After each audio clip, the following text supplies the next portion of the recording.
गोमाता supreme colony परिसरामध्ये हे जे काका राहतात त्यांची गाय आणि गोवंश दोन गोवंश कालच्या दिवशी रात्री ते चारा टाकून घरात झोपी गेले असताना रात्री 1:30 ते 2 वाजेच्या दरम्यान त्यांचे गोवंश घराच्या बाहेरून चोरीला गेले आणि ते सदर परिसरामध्ये शोधाशोध करत असताना त्यांना एका ठिकाणी असं आढळून आलं की बुवा इथं त्यांचे गोवंश बांधलेले आहेत. एक गोवंश त्यांना जिवंत सापडला आणि एका गोवंशची कत्तल झालेली होती आणि असं त्यांनी बघितलं की आपला एका गोवंशची कत्तल झालेली आहे. तर त्यांनी शोधाशोध करत असताना तिथं 3 ते 4 गोमांस तिथं सापडलं यांना. तिथं त्यांना रडू कोसळलं आणि परत तो काटा कोयता आणि गाईचे जे चामडे आहेत आता हे त्यांनी बघून त्यांना अश्रू अनावर झाले आणि त्यांनी इतरांना सगळ्यांना आवाहन केलं. मदतीला लोक येऊ लागले. सुप्रीम कॉलनीमधले इतर परिसरातले हिंदू धर्मातले बांधव. आज आपला पवित्र श्रावण महिना चालू आहे. श्रावण महिन्यामध्ये आपण देवी देवतांची पूजा करतो, महादेवाचा आराधना करतो आणि महाराष्ट्रामध्ये गोहत्याबंदी कायदा असून सुद्धा तो फक्त कायद्यावरच आहे, कागदावरतीच आहे. सर्रासपणे गायींची कत्तल केली जाते. त्या सुप्रीम कॉलनी परिसरामध्ये आतापर्यंत 2 ते 3 गायीचे कत्तलखाने असेच अवैध कत्तलखाने बंद झालेले आहेत. आणि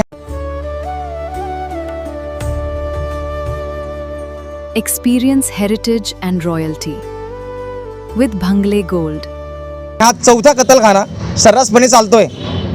आपली मागणी काय आता? मागणी अशी की हे जे कत्तलखाने करणारे जे आहेत यांना अभय देतो कोण, यांच्या पाठीशी आहे कोण, यांच्यावरती कठोरात कठोर कायदेशीर कारवाई झाली पाहिजे आणि याच्या पुढे त्यांची हिंमत नाही झाली पाहिजे आणि या गायींना गोवंशांना न्याय मिळाला पाहिजे.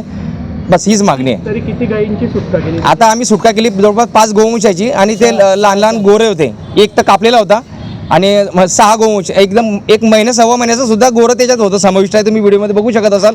तर ते एवढे लहान लहान लेकरासारखे त्यांनी त्याला पाळलं आहे आणि त्यांना अश्रू अनावर झालं त्या ठिकाणी. एवढीच मागणी मागतो की महाराष्ट्र शासनाला की तुम्ही तुमचा जो कायदा आहे तो फक्त कागदापुरता मर्यादित न ठेवता तो अंमलात आणा, जेणेकरून अशा नराधमांना या कत्तली करणाऱ्या कसायांना कडक शासन झालं पाहिजे. गजानन माळी, शिवप्रतिष्ठान, युवा हिंदुस्थान.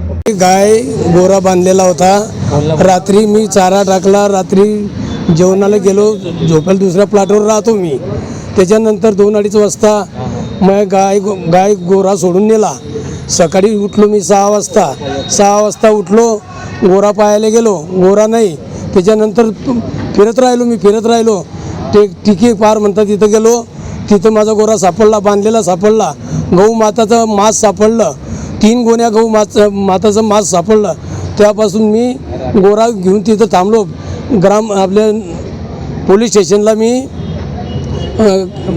संपर्क केला. पोलीस लोक तिथं आले. तिथं येऊन त्यांनी कारवाई करून आम्ही पोलीस स्टेशनला गौशाळेत गेलो. 6-7 ढोरं आम्ही सोडले तिथून. 2 कोयता घेऊन मागे लागले आमच्यावाल्या. ते पडून गेले. पडल्यानंतर आम्ही बी पळाले. त्याच्यानंतर आमचे जे माणसं होते का 10-12 जण होते. कोयता होता, कुऱ्हाड होती. आमच्या मागे सुटले आमचे 10-12 निघाले. त्याच्यानंतर ते पळाले. एक बाईनी चांबडं घेतलं, गवता त्याच्यात फेकून दिलं. फेकल्यानंतर मी गेलो. मग मी म्हटलो पटू घेतो तुमचा. म्हणे पटू घेतला माझा तर मी बलात्कारची केस टाकीन तुझ्यावर, अशी ते बाई बोलली. मी मागे हटलो. मग पोलीस स्टेशनची हे घेतली, मी पाठिंबा घेतला. त्यानंतर मी तिथंच थांबलो. तुमचेच गोरे चोरून गेले होते? माझे गोरे नाही, बाकीचे 6-7 ढोरं चोरीले गेले होते. ते आम्ही पाहिले, इकडे तिकडे पाहिले. इकडून तिकडून सोडले ते गोरे.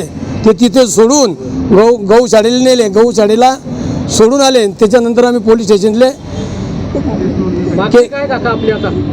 माझं बाकी काय आहे की ही कारवाई एक आपल्या महाराष्ट्र हे हिंदू धर्माच्या हिशोबाने गाव माताचं मांस काटू नये आणि हे होऊ नये, ही अशी माझी विनंती आहे. नाव सांगा.